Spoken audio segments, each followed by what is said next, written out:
Well, he's one of the busiest men on the screens of Seven, whether he's hosting MKR, travelling across New Zealand with his bestie Manu, or cooking up a storm every Friday night on Better Homes. Colin Fassnidge is doing it all. And while he's got a lot on, the star foodie still finds time to give back, teaming up with the Salvation Army for their annual Christmas appeal. And this year, he's back on the tools, helping to provide a holiday meal for the people that need it most. And joining us live, the man himself. Hey, Cole, good to see you, mate. How are you? Hi, Colin. You've been teaming up with the Salvos for quite some years now.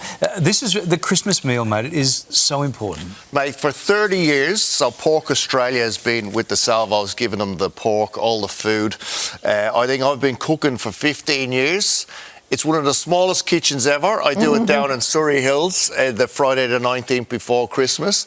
But you know what? It's one of those days where you check yourself and go, do you know what? You're doing something good, because you're meeting people who just can't afford to have Christmas dinner or don't have somewhere to stay. Yeah, and sadly that number is growing, right? Huge, massive. Yeah. So tell us about this collab. It's happening next Friday, serving more than 150 people. 3 groups come together to make this all happen. How does it work? Well, we've got all the farmers come together. As I said, Pork Australia comes together, and chefs like myself. We've got James White from Olsen's, Jamie Gannon. And it's like, as you can see, that little kitchen gets a workout, and it's I get critiqued and marked out of 10 by a lot of people on the day, telling me my crackling's not right. There's a lot of lip, right? Mate, this, of course, is part of a greater Salvos appeal, and this year hoping to raise $29 million. So on a wider scale, how can people get involved? Well, obviously the link's going to come up there, but I mean... This is like, it is pretty sad that every Christmas we come on and talk about it, but it's a year, all year round. There's families with kids, economic times are tough. You see all sorts of people coming through the door. And at Christmas, we're like, let's help. But I mean, it's a year-round problem, you know what I mean? Yeah. Last time we spoke, you guys were about to embark on a 60k walk for charity. Yeah. Hey, how'd it go? Because you raised some money. I think I raised 27 grand. I think all up we raised 320 grand for the W now for the walk. Yeah. I had a bad back.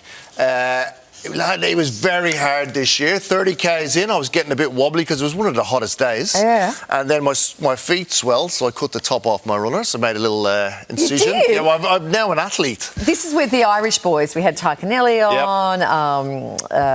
Who else? Tristan yes. He filled in for me because he's now the new Colin. Yeah. But I mean, we got up at 4, we start walking at 5, and we got back to Maroubra at 8 p.m. Yeah. Slightly broken. But we raised 320 grand, and another great, men's suicide. We're down the beach every Wednesday if you want to come down. If you're anyway, you just want to come down for a chat, we're down there. Legendary stuff, mate. Now, before we go, we've got to throw some rapid-fire questions your way. What to do with these leftovers? We all face this dilemma early in the new year. Just something simple we want to make with the leftover food, right? Right. Got to start with a classic Christmas ham. Christmas ham, you keep your bone, you keep your skin, you make a pea and ham soup with dried peas the next day. Yeah. And obviously a toasted sandwich with a bechamel sauce with the ham. Oh, yeah. Beautiful. Okay, turkey. Yes. Don't bother. Next. Mate, turkey curry would be good. Turkey curry, okay. Yeah. Okay, The turkeys are hard, they take up so much space. Usually there's not many prawns left, rarely. Right. But what if you've got a couple left? Now, here's what you do. When you buy the prawns, take the heads, take the shells, put them in the freezer, and you make a beautiful prawn bisque. Yes. Prawns, cream, tomatoes, tinned tomatoes, top it up with water, boil it, maybe add a bit of chilli, bit of ginger, strain it. You got the best prawn bisque, reduce that, put it through pasta, winner. Gorgeous. Okay, veggies, leftover veggies. There's always a couple of roast potatoes left and a couple of... What you do is you get a sweet potato or a potato, you blend it with some mayonnaise, you make a potato mayonnaise. So it's basically the potato and the mayonnaise blended. Put a little bit of spice in there. If you've got some green beans, peas, carrots, mix it through that. So you got like an old Russian potato salad. So you got a potato salad with veg. Okay. Oh, okay. You like that one? Yeah, I do like that one. And a bit of mustard in there. Mustard, yeah. Mustard. What about dessert? If there's any left. Mate, what I do is I buy a tub of ice cream. Hello, kids. It's going to be the same again this year. You're not a dessert guy. Oh, you know what I'd make? You know the way you can buy a panettone or something you got left over? I would make like a bread and butter pudding. Yeah. Custard. There you go. And a tub of ice cream. With prawn bisque. Good to see you. Merry Christmas, mate. You too. Happy Christmas. Colin.